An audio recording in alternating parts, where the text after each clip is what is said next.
So I just posted a video like a few weeks ago about a climbing training plan that I'm like super stoked on, but I got hurt. I got hurt. I'm so stupid. And on top of that, my schedule for the next 2 weeks, I'm visiting my parents down the shore right now, and then I've got a weekend with some home friends, and then I'm home for 3 days, and then I fly to Ibiza. So like, that's what I'm doing. So the question is, how am I gonna stay climbing fit while like simultaneously healing my fingers, all while having like basically no access to a gym? So yeah, in this video, I'm gonna show you what I'm doing to recover my A2 pulleys, and then I'll do some training for climbing off the wall. And I'm also just gonna be like vibing down at the beach. I'll try to talk about how I stay motivated when I'm injured, and maybe I'll cold plunge, maybe. That's the plan.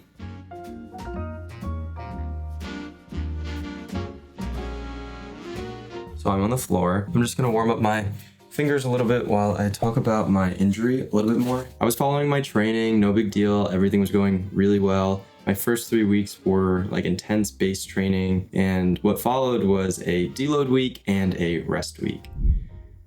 But I didn't do that. Instead, I climbed really hard projects in the gym. I was just feeling strong, and I got so excited about some of the projects, and I really wanted to, this is so embarrassing, but like I wanted to post them. So I wanted to do them. That's so lame. Like, why would I ever care about that? But I did, and I did the climbs, which is awesome. They're probably posted. But then over the course of like a few days, I started to feel my fingers become like very tweaky, much more than usual. So yeah, I didn't rest when I needed to, and this finger discomfort in both my hands is definitely a result from that. But the good news is that they are mild. It's the kind of injury that I can probably climb on and be okay, but it would just get worse and worse, and I've been here before. I know how these things get. Right now I'm just warming up my fingers for a little session. I have a tension block, creating force with my foot, and just using it to warm up my fingers really lightly. I'll do like a 3-finger drag, I'll do a half crimp, and yeah, just take it really slow. But the actual training for today is gonna be in my garage because I actually have some good stuff in there from COVID, from those days. I know I said I had no access to a climbing gym, but I mean, this is pretty ideal. I have a hangboard that I put up in 2020 during COVID, and it's pretty wonky. I'm surprised it's still up. On this side, I have a Beastmaker 2000, and then I think on the other side, I have a moonboard hangboard. You don't really see them in gyms that much, or at least I don't. I'm gonna start with a flexibility routine, and the end of the flexibility routine is really focused on shoulder mobility. Let's go. Starting the timer, 5 to 10 minutes. At this point, my flexibility routine is like very vibes based. It's like what I feel like I need that day. So yeah, I'm just gonna run through it. I'm not even gonna talk about it. I'll speed it up right now.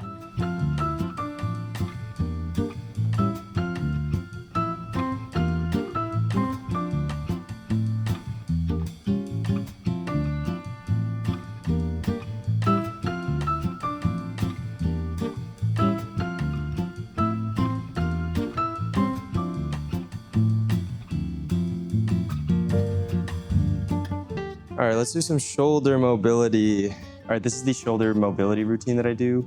I will start with plank twists. So in a plank position, and you turn to a side plank, and then you rotate to whatever this is.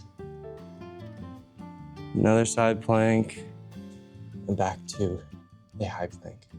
It's really good for rotational core strength and shoulder mobility. I wonder if the mic can pick up the cracks. Make sure you're pausing in each position and getting the correct stretch. I'll do around 5 reps of that for 3 sets. So there and back, I count as 1 rep. Maybe that's too much. Next up, I'll do scapular press-ups. They're similar to scapular pull-ups. Keep your arms straight in a plank position and let your chest sink down and pinch your shoulder blades together. Good for shoulder and back engagement. You just want to move slow through this. I'll do around 5 reps of that for 3 sets. And then to finish off mind frame, and then to finish off shoulder mobility, just grab a band and do shoulder rotations, shoulder dislocations. Just grabbing the band, pulling out until you feel tension, and rotating all the way down to your butt and back. To make it more intense, you can move your hands closer. I think I do this before every single climbing session. 5 to 10 reps of that, 3 sets, and we are done with mobility for now because we do have some more intense, more specialized mobility coming up later. All right, let's move on to the finger portion of this training. I can do it on a hangboard, but I think I want to control the intensities a little bit more. So what I like to use is a loading pin. You don't need a loading pin. You just need some sort of block and a bungee or a rope that you can tie around some weights. You do need weights. You can get creative though. I don't know. Do whatever you want. This has a really clean 20mm edge that I'm going to use. So the training is going to go as follows. I'm going to do 3 reps of 3-finger drag on 20mm, 30 seconds, and then I'll rest for a minute or a minute and a half. And then I'll do 3 reps of half crimp, 30-second holds each. And then I will do pinches. I will pinch as well on the more narrow side of the pinch. For pain management, I will say it is okay to have a little bit of discomfort, a little bit of pain in your pulleys when you are at the stage of rehabbing it.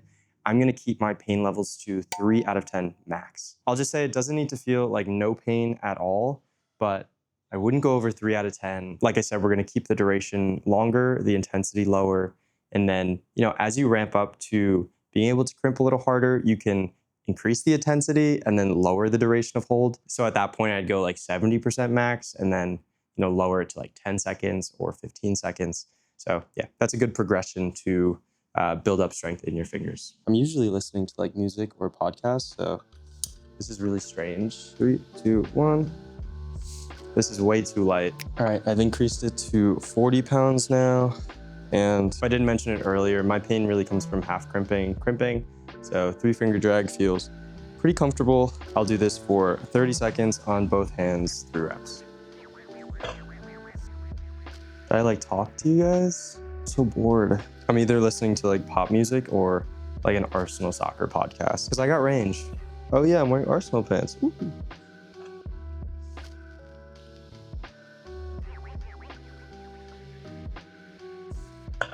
Okay, that is 3 on each side. So now we move on to half crimp. I'm gonna drop the weight a bit. Let's see, 30 pounds? I'm definitely protecting the half crimp a bit more. I don't wanna hurt myself. That would be bad. 3, 2, 1. I'm gonna stick with the weight, but it feels very light, almost no pain. That's good. Also, I'd love to know what you guys are doing for your finger injuries. If you have methods that work for you as well. I am all ears. And up. The pulley strain on my left side is a little fresher. I do feel this one a little bit more than the right. Just something to notice, but it's still at a 2 out of 10 pain for sure. I'm so bored, I'm so bored, I'm so bored, I'm so bored. Half crimp is done. Now we're moving on to pinching. I had a wacky thumb injury last year. So all the pinch strength in, I can't even remember which hand, went away. Let's see. Ooh, that's hard. Okay, let's go down to 20. That feels good. Oh. Oh my God, I still have the injury. Oh my God, that hurts my right thumb. That's crazy. Let's try again. Yeah, there's something a little weird in my right thumb. So I was doing 20 pounds and I was like, I feel like I should be doing a lot more than this. Oh, wow. All right. That was hard. Let's see my left hand. Yeah, that's so much better. This is a really wide pinch block, I'll say. I've seen that blue block. It's a lot more ergonomic. I don't know what it's called, but I'll show it right here. Dang, my thumb just gave out. Does it hurt? No, it's literally fine. I think it just slipped. I'm not gonna lie, this thing sucks for pinching. Chalk would be helpful with this. Oh my gosh. That was so much harder than I thought it would be. All right, my tension block, loading, density hangs, whatever you wanna call them, are complete. Again, the goal with this kind of training is just to stimulate the tissue again and to adapt your finger, your body, your brain, to loading again. There was never a point where I felt like it was too hard, except for when I dropped the pinch. That was crazy. Yeah, but for the rest of it, 4 out of 10 effort, 2 out of 10 pain. I am going to take a little break, get some food, do some work, and then we're gonna get into one of my favorite exercises, I just love training it. It's so fun. It's so if that gives it away.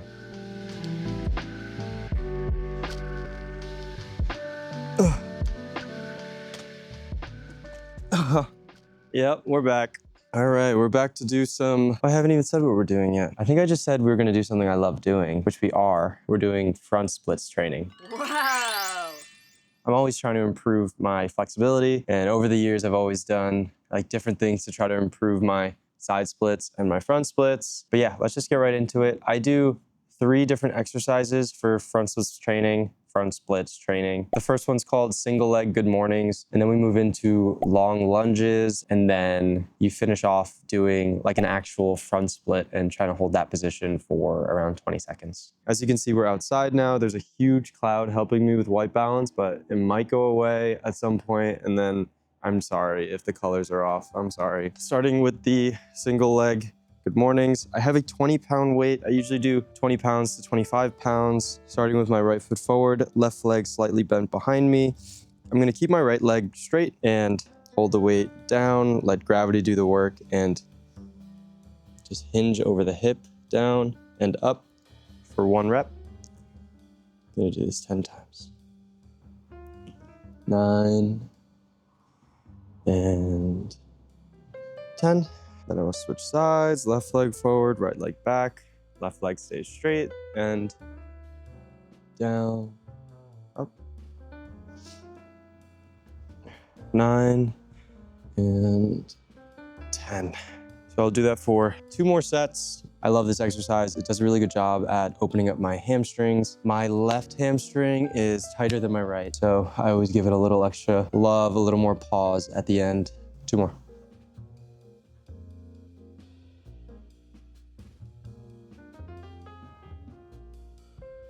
Okay, all done with my single-legged mornings. All right, next up we have our long lunge. You're gonna need a timer for this. Get into a long lunge. I'm gonna start with my right leg forward, left leg back. Definitely longer than your normal lunge. Your goal here really is to let gravity do the work. You want this left hip to sink as low as possible while still keeping good form. You don't wanna just like sag down here. I'm gonna pick up my weights. 20 seconds in this position. Okay. Oh, this one's hard. This one definitely taps into the mental side of stretching because you have to hold a pretty uncomfortable position for a while. But let's do the next side. And I'm up now. Just breathe through it. This isn't a follow along. I don't know why I'm just so trained. And that's it for me. 2 more sets of this. I like this routine a lot because the first exercise is hamstring specific. The second one is hip flexor specific. And for front splits, you obviously need both. And then the third exercise combines the 2 into, splits practice. So it's good. Sorry if this video is boring. Kind of just watching me stretch, but yeah, I hope you learn a thing or 2. And if you're injured, just like me, I hope you realize that you're not alone. Honestly, every climber I meet is like always injured in some degree or not, and we're all trying to find different ways to stay active during those periods. So yeah, welcome. It's getting hot.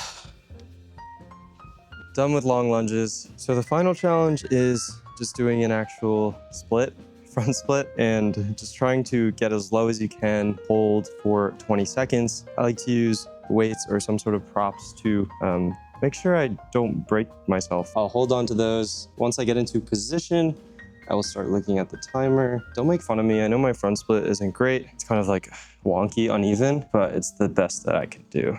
3, 2, 1.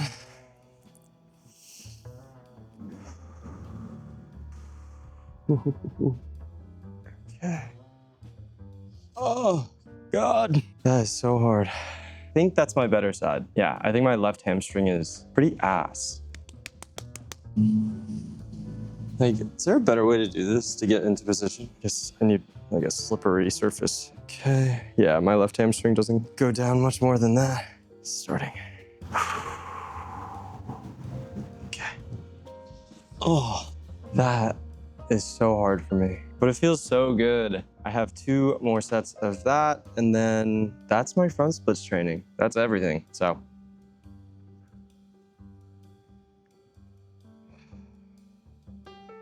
I'll try to talk through this last one. Yeah, just like on being injured. Being injured sucks. It really sucks. And I think you could either, get really sad and start doing other things and kind of forget about climbing and just like lose the motivation. And that's totally fair. But you can also try to improve different parts of your climbing. Climbing isn't just finger strength. Flexibility is oh, here comes the sun. Oh no.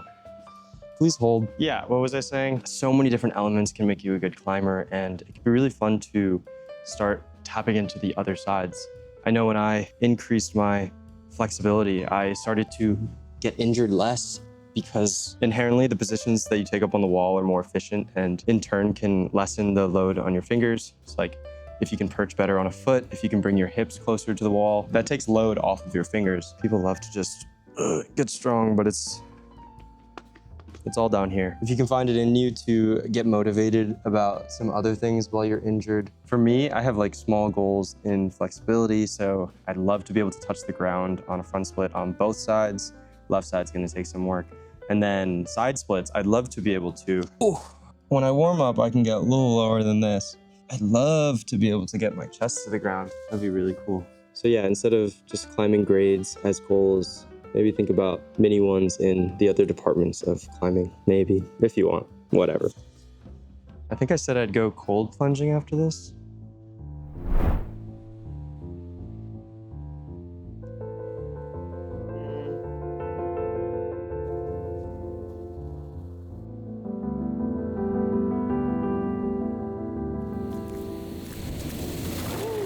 Yeah, that's cold.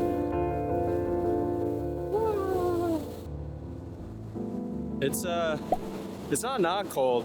The sun just peeked out. Oh, it's like perfect. Oh no, the sun is gone. Oh, the sun's kind of gone, but that's okay. It's a cold plunge after all. All right, ready? 3, 2, 1.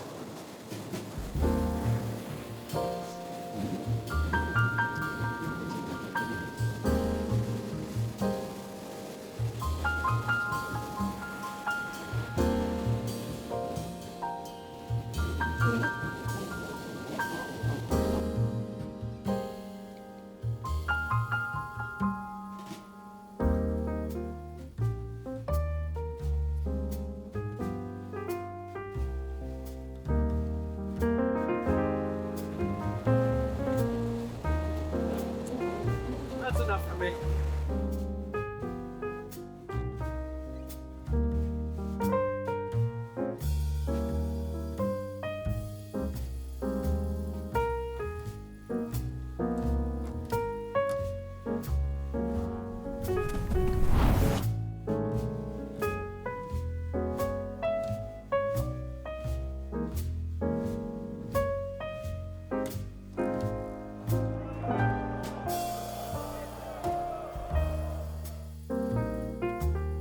It's halftime right now during the Arsenal game, so I gotta be quick. Hello, hello, hello. What's going on? Oh, I thought I was falling. Right now, I'm down the shore. I'm actually at my buddy's place, but this morning, I actually did find a climbing gym to go to work out. And I know this is like kind of against this video because this is a no gym video, but I got to move around on the wall, kept it really light. I got up to like V5, V6 without any pain. It's huge progress for me. And then I did a workout, so I just want to show you guys what I did. I really don't like recording myself working out at gyms. I'd rather record climbing, but I did get some footage. I didn't get footage of the first exercise, which is glute bridges. I do around 8 reps, not too heavy for 3 sets. Most of my exercises that I'm going to talk about are just 3 sets. After glute bridges, I did bench pressing. Love bench pressing. It's always in every training plan that I do. 8 reps for 3 sets. Next up is wide pull-ups. Wide pull-ups are not aggravating my finger, which is great. So I think wide pull-ups are very good for climbers specifically. You know, they target different muscles in your back and they replicate climbing a little bit more than just normal pull-ups. So if you're not doing them, they're great. I did 8 reps for 3 sets. Next up, I got on the rings. So I did IYTs. So you basically go into an I position on the rings and then a Y and then a T. That counts as 1 rep and I'll do 3 reps for 3 sets. And then I'll get into IYT prone. So you'll go into the I position and then you'll just move into tension straight through to the T position. back to the I position and up, 3 reps for 3 sets. And then I do ring press ups, pretty self-explanatory here, 5 reps for 3 sets. And then I finish off this workout doing shoulder rotations. These are great for protecting your rotator cuff. These are really good for that vacuum style climbing. Let's say you're on a kilter board or something a little more overhung, going for a hold and catching yourself, being able to keep your chest close to the wall and pull hard on both of your shoulders to kind of like control the swing. Also just staying really close to the wall on steep terrain. It's really useful. Love shoulder rotations. I do it to keep my shoulders healthy. So stay at a pretty low weight. I think I did 10 pounds for this one. All these exercises are really great for climbing specifically. No matter what I'm doing, whether it's training or just climbing for fun, I will incorporate all of these into my once a week. And if I'm injured and I'm not able to get on the wall, I will do these twice a week just to maintain strength and overall base fitness. But yeah, that's what I got up to. This is a pretty typical off the wall routine that I'm doing for the 2 days that I showed you guys. Honestly, all these exercises just keep me going, keep me healthy, and I might not be, getting insanely strong through them, but I'm at least maintaining and feeling like I am progressing in some way with my health and fitness, even if I'm not climbing hard. And I know that's hard, but for anyone that is injured watching this, yeah, just good luck. Stay on the course. Don't push, recovery. Let your body heal. Find time to do other things. Climbing is awesome, but it's not everything. I'm with you. I'm also hurt, so I get it. Thank you for watching this video. I'm going to go hang out with my friends now and get off the cameras. But thanks again. I will see you guys very soon. Talk to you later. Bye-bye.